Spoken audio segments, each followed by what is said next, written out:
Honorable Rasamanikam. Manghana Katanagatmani.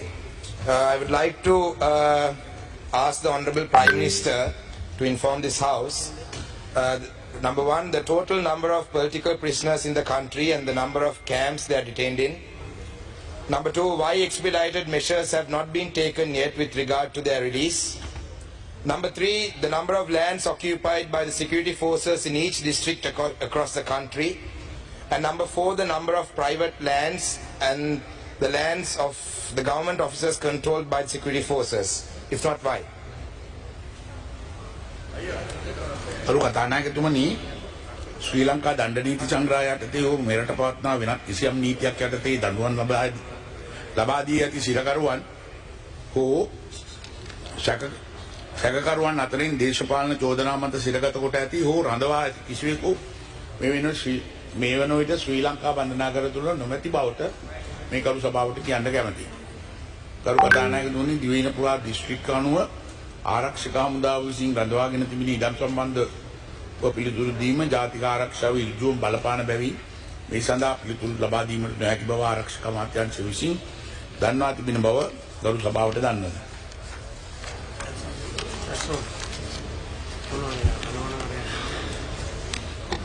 මගේ පළවෙනි අතුරු ප්‍රශ්නේ තමයි, my first question is, Honorable Prime Minister, there are people who have been in custody since the time even before I was born.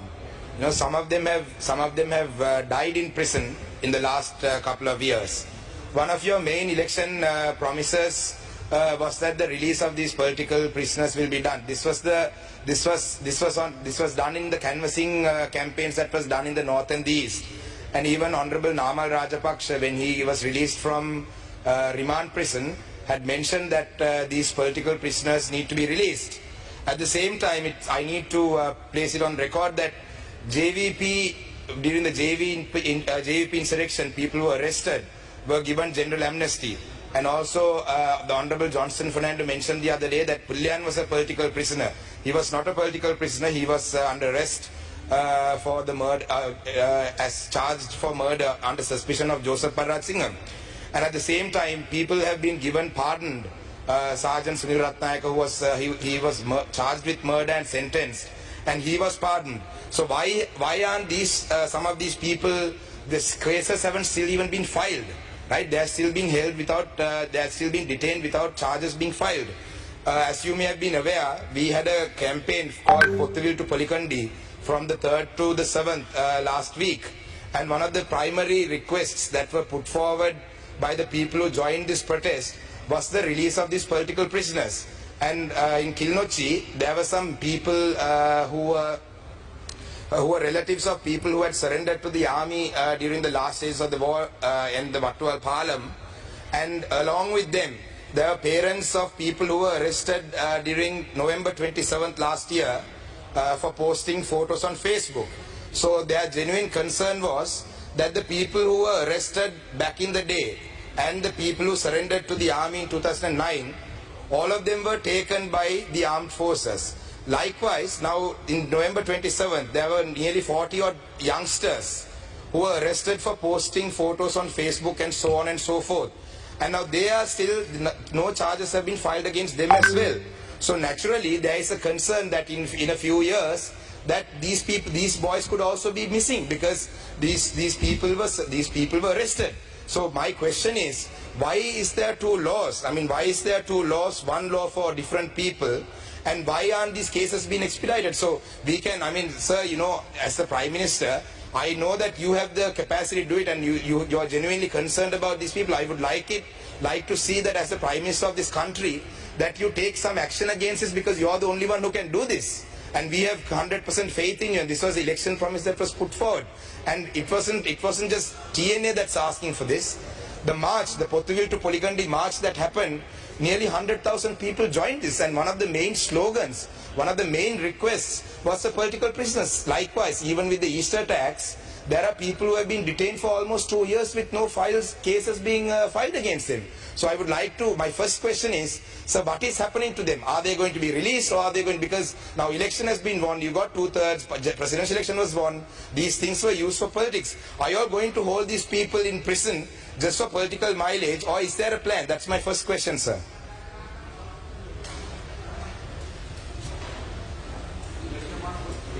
Permission of Honorable Prime Minister, I would like to answer that question of the Honorable Member of the Parliament. First, immediately after the 2009 defeat of the LTT, there were about 12,843 LTT suspects who surrendered to the government. Government rehabilitated them and put them back to the society. That's a policy. All of them were reintegrated to the society. They were given skill training, and they are now more or less living in harmony with the rest of the people, including 600 child soldiers. So that's the policy of the government throughout that been.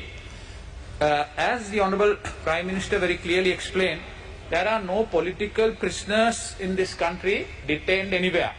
But there are few people who have been detained or their cases are pending, charged under Prevention of Terrorism Ordinance. I would like to bring it to the attention of the Honourable Speaker and also the Honourable Member of the Parliament. I submitted that list consequent to a question raised by Honourable Suren Raghavan few days ago. I will resubmit that and give you a copy of that.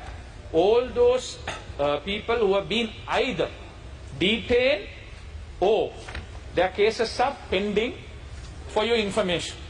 And furthermore, Honourable Member, on the direction of His Excellency the President and the Honourable Prime Minister, about a couple of weeks ago, I myself and the Minister in charge of Public Security had a discussion with the Honourable Attorney General and also His Lordship the Chief Justice of your concern. One is how to expedite those cases. We also believe those cases has to be quickly disposed of.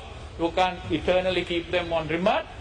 And also to file cases against those there are charges. And therefore, if someone says that we have deliberately kept them behind, it's a very limited number. The charges against them are very, very high and grievous, and also the Honourable Attorney General have been asked to look into those individually. So we will keep you update on the progress to the House and to you, Honourable Member.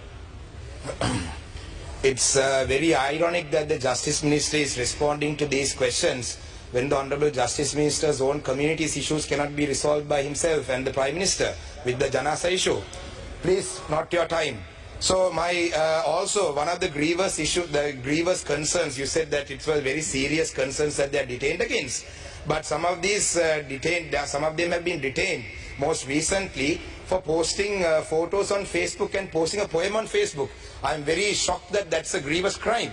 So I would like to move on to my second question. You know, while we were going through the protest from Pothuil to Poligandi, while we were going through Mullaitivu, Mana, Kilnochi, it was very evident that there were so many military camps. The number of military camps, the Prime Minister has said that he is unable to disclose the information due to security concerns. I understand that. But however, there were so many military camps throughout the north and the east. So I would say that, you know, that this government's primary slogan was, establishing national security. So if this government is able to establish national security, I wonder why there is such a need for so many camps. But at the same time, why aren't we worried about setting up some camps in Colombo and Hambantota, because like I mentioned in my parliamentary speeches, Tamils and Muslims in this country are not the threat to this government in the near future. You know, we are giving out plots of land to different countries in the south and in Colombo. So why don't we set up some army camps and, security forces camps around those ports and districts as well? Because like I mentioned earlier, They are the threat for this government in the future. I'm sorry if I'm offending anyone by saying this, but these are all concerns, not just by mine, right? These are not questions that I'm asking for myself. I don't have any family or friends who are political prisoners or who are affected by this. Because even in Batiklo district, there are in Kalawanchikudi, even the divisional secretary's office, even the divisional secretariat's office, and also like the irrigation department's office, even those. Here, I will ask my question. This house wastes a lot of time on random stuff. There are a lot of people wasting time on random things. These are questions that are genuine questions that are of the people, right? You mind your own business, right? This is not, you're not the Prime Minister. So my question is, please, right? Your people who want to be the Prime Minister of this country can talk. I am asking this question from the Prime Minister. Mr. Surendra is not a Prime Minister. You are not a Prime Minister. So my question. Let me finish my question. Order, please. I will. Don't waste my time. Don't waste the time of this house. This house wastes a lot of time on unnecessary issues every day. Right? I have observed that there are so many unnecessary things. Yeah. I get this opportunity once a year maybe. We only get the opportunity to ask the Honorable Prime Minister a question once a year maybe, because the opposition, there's only one. Just mind your business, Surendra Raghavan. You have been appointed as the nationalist for this, right? You're barking because you got the national list. Just mind your own business. I'm not here on the national list. I have been elected by public. Right? You are just trying to build up you're just trying to build your political career. I have already been elected to parliament by votes. Now, unlike you, I didn't come on the national list. I was elected. So let me finish my question. Sir, sir.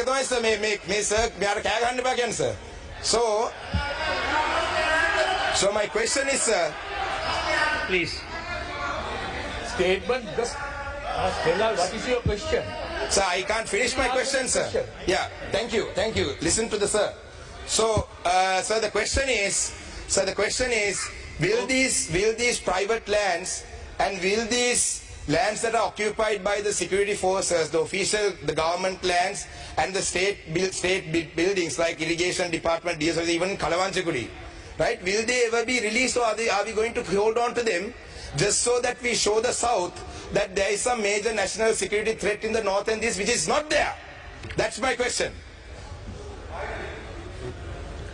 You work enough for your nationalist men. ගරු කතානායකතුමනි, අද වෙනකොට යුද්ධෙන් පසු අද වෙනකොට 97ක් land එක private සහ government land එක දැනටමත් දීලා තියෙනවා. 97ක් ලෑන්ඩ් දීලා තියෙනවා.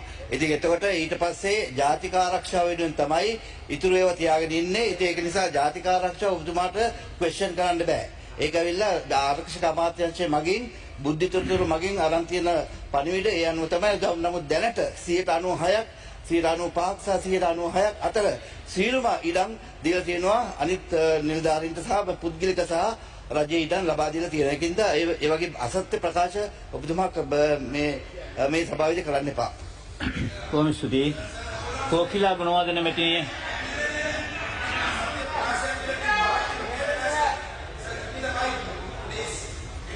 You have finished your questions. You have finished your question. Yes, Rasamanikam. Yeah, Honorable Rasamanikam. Yeah, sir, that you can't mention that it's not true.